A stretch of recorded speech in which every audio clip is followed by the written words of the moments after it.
গ্রামের ঈদ আর শহরের ঈদের মধ্যে যে কতটা তফাৎ সেটা আজকে তোমাদের সঙ্গে শেয়ার করব। হাই ভিউয়ার্স, আসসালামু আলাইকুম। আজকে হচ্ছে ঈদের দিন, তো ঈদের দিন বিকালবেলা আমরা একটু বাইরে বের হয়েছি। আর সকাল থেকে উঠে রান্না বান্না কাজকর্ম করতে করতেই এক দুপুর পার হয়ে গেল। তারপরে একটু ঘুমিয়েছি, ঘুম থেকে উঠে রেডি হয়ে এই তো বাইরে বের হলাম। আর গ্রামের ঈদের দিনে আসলে সকাল থেকে একটা ঈদ ঈদ ফিল হয়, কারণ সকালবেলা ঘুম থেকে উঠেই দেখতাম যে মা রান্না বান্না করে রেডি হয়ে গেছে, আর আমরাও গোসল করে সকালেই রেডি হয়ে যেতাম। আর এদিকে আব্বু পরিবারের সবাই ঈদের নামাজ পড়তে যেত। ঈদের নামাজ পড়ে এসে সবাই মিলে একটা গল্প, ঈদ সালামি এসব নিয়েই হইচই হতো এক দুপুর পর্যন্ত। তারপরে একজনের বাড়ি থেকে আরেকজনের বাড়িতে যাওয়া ঘোরা ফিরা এগুলা তো সারাদিন চলতেই থাকতো। আর শহরের ঈদে এই তো সকালবেলা উঠলাম, উঠে হাজব্যান্ড গেল ঈদের নামাজে, তার ভিতরে আমি কিছু সেমাই আর অন্যান্য ডেজার্ট আইটেম রান্না করলাম। তারপরে দুপুরের জন্য রান্নাবান্না করলাম। আর রান্নাবান্না করার পরে তেমন আর কোনো কাজ নেই, তাই একটু ঘুম দিলাম। তো এই হলো আমাদের শহরের ঈদ। আর গ্রামের ঈদে তো হইচই চলতেই থাকে। আর শহরের ঈদের দিন আসলে কেউ কারোর বাসায় তেমন একটা যায় না। সেরকম পরিচিত মানুষ হলে যায়, অন্যান্য হলেই যায় না। বলতে পারো যে শহরের ঈদটা একা একাই কাটানো হয়। তো সারাটা দিন খুবই মন খারাপ ছিল, একটু ঈদ ঈদও ফিল হয়নি। তো বিকালবেলা যখন বাইরে বের হলাম তখন দেখলাম যে এই তো মানুষের হইচই, অনেক মানুষ। আর আমরা যখন বাসায় ছিলাম তখন মনে হয়েছিল যেন ঢাকা শহরে একমাত্র আমরাই আছি, আর কেউ নাই। এতটা নিরিবিলি আর নির্জন লাগছিল। তো এখানে এসে আসলে ভালোই লাগতেছিল, কারণ এখানে অনেক মানুষজন ছিল। আর মুনতাহাও খুবই আনন্দ পেয়েছে।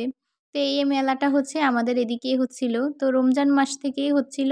তো রমজান মাসে আর আসা হয় নাই, ইচ্ছে ছিল যে ঈদের দিন আসবো, তো আজকে ঈদের দিন আজকে আসলাম। তো এদিকে মুনতাহার আব্বু মুনতাহাকে একটু চরকিতে বসিয়ে দিল।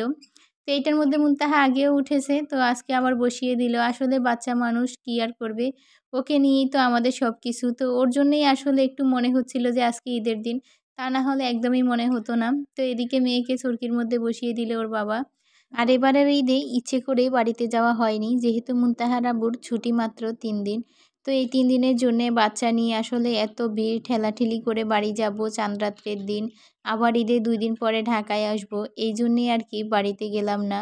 আর আসলে এসব করা বাচ্চা নিয়ে অনেক কষ্টের, নিজেরা তো কষ্ট পাই, তার সঙ্গে বাচ্চা মেয়েটাও অনেক কষ্ট পাবে। সেই সকল জিনিস চিন্তা করে আর কি যাওয়া হয়নি। যেহেতু রমজান মাস, মুনতাহার আব্বুর মার্কেট খোলা ছিল, প্রায় রাত্রে ১২টা-১টার দিকে ও বাসায় আসতো। আর ওকে একা রেখে যে আমি আগে চলে যাব তারও কোনো উপায় ছিল না। সেই কারণে আর কি আমরাও আগে যাইনি, আর ও তো বাসাতেই ছিল।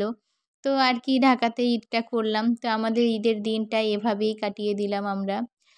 আর আসলে সবার মুখে শুনতে পাই যে আগের মতো ঈদে আনন্দ নাই। আসলে আগের মতো ঈদে আনন্দ নাই, নাকি আমরা মানুষগুলো পাল্টে গেছি সেটাই বুঝতে পারতেছি না। আসলে আমরা ছোটবেলায় আগে যে আনন্দটা করতাম, এখনকার বাচ্চারা কিন্তু সেই আনন্দটা পায় না। ওদের জন্যে আসলে ঈদের দিনে আলাদা করে কিছু হয়ই না। তো আমরা যেমন ছোটবেলায় সকালবেলা গোসল করে রেডি হয়ে তারপরে ঈদগাহে যেতাম, সালামি তুলতাম সবার কাছ থেকে। আর এখনকার বাচ্চাদের জন্য আসলে ঈদের কোনো আনন্দই নাই। এই তো বাপ মার সঙ্গে ঘুরতে যাওয়া, ফিরতে যাওয়া এই আর কি। আর এরকম ঘোরাফেরা তো মাঝে মধ্যে হয়েই থাকে। তো সেরকমই আর কি ঘোরাফেরা হয়ে থাকে বাচ্চাদের মধ্যে। আলাদা করে ঈদের দিনের জন্য স্পেশাল করে কোনো কিছুই হয় না। আর যারা গ্রামে যায় হয়তো তাদের জন্য আলাদা একটা আনন্দ হয়। যেহেতু গ্রামে গিয়ে পরিবেশ আর শহরের পরিবেশটা আলাদা। তো শহরের পরিবেশে আসলে ঈদের কোনো আনন্দই নাই। গ্রামের পরিবেশে গেলে তাও আত্মীয়-স্বজন সবার সঙ্গে মিলেমিশে একটু হলেও আনন্দ পাওয়া যায় আর কি। তো এদিকে আমি দোকানগুলো একটু ঘুরে ফিরে দেখতেছিলাম। তো এদিকে টুকটাক কিছু কসমেটিক্সও ছিল। তো ওই জিনিসগুলাই দেখতেছি। আর রমজান মাসের মধ্যে যেহেতু মেলাটা শুরু হয়েছিল, আর কিছু কিছু দোকান আসলে এখান থেকে চলেও গেছে, যেহেতু রোজার মাসে তেমন একটা ব্যবসা হয়নি। তো সেই হিসাবে আর কি দোকান তেমন একটা ছিল না। ১ম অনেক বড় করেই মেলাটা হচ্ছিল।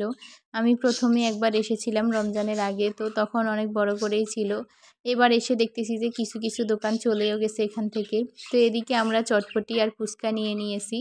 এই তো আমার ফুচকা চলে আসছে, আর মুনতাহার আব্বু চটপটি খাবে। তো এখান থেকে মুনতাহা একটা ফুচকা নিয়ে নিচ্ছে। তো ও আসলে খাক আর না খাক একটা ভাব নিল আর কি।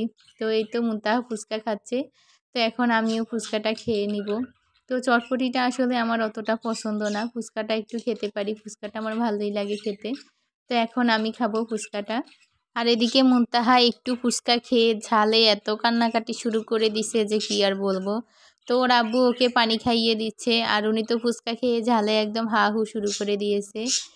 আর ফুচকার দোকানটাতে আমার একটা জিনিস ভালোই লেগেছে যে চারদিকে শুধু ফুচকা আর ফুচকার বস্তা ঝোলানো। এদিকটা আমার কাছে ভালোই লাগছিল। তো এদিকে মুনতাহার জন্য কিছু খেলনা কিনবো, তো খেলনার দোকানের দিকে যাচ্ছিলাম। আর মুনতাহা তো খেলনার দোকান দেখেই খুশি, এটা নিব না ওটা নিব, ওটা নিব না সেটা নিব এই করতেছিল। আসলে বাচ্চা মানুষ বলতেই এরকম। তো মুনতাহার জন্য ছোট্ট একটা প্লেন নিয়েছি। আর অন্যান্য খেলনা নিব যেগুলো উনি পছন্দ করেছিল, ওই খেলনাগুলো অলরেডি ওর বাসায় আছে, তাই ওগুলো আর নিয়ে দিলাম না। এই তো একটা প্লেন নিয়ে দিয়েছি ছোট দেখে, ওইটা নিয়ে উনি খেলতেছে। উনি আর বাসায় গিয়ে খেলবে তার তর সইছে না, তার আগেই খেলাধুলা শুরু করে দিয়েছে। তো আজকের ব্লগটা এই পর্যন্তই। আল্লাহ হাফেজ।